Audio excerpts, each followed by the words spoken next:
সোমবার আসানসোল বার্নপুরে অবস্থিত আইএসপি সেলের সুরক্ষায় নিয়োজিত কেন্দ্রীয় সুরক্ষা বাহিনী সিআইএসএফ এর 56তম প্রতিষ্ঠা দিবস পালন করা হয়। এই অনুষ্ঠানটি আয়োজিত হয় বার্নপুরের অঞ্চলে সিআইএসএফ প্যারেড গ্রাউন্ডে।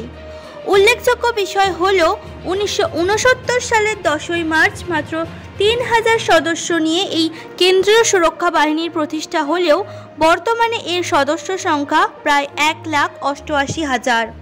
বর্তমানে দেশের 359টি উদ্যোগী কেন্দ্রের সুরক্ষায় রয়েছে এই সিআইএসএফ বাহিনী।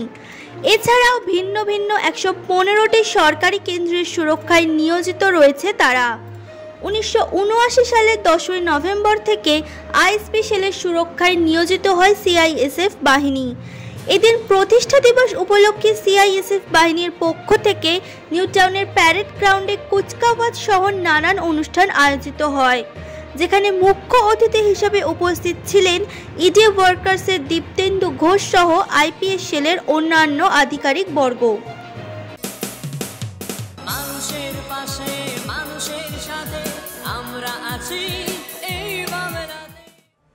আপনারা দেখছেন সংবাদ শিরোনাম। দেখলেন তো অনেক কিছু, এবার দেখুন নতুন কিছু।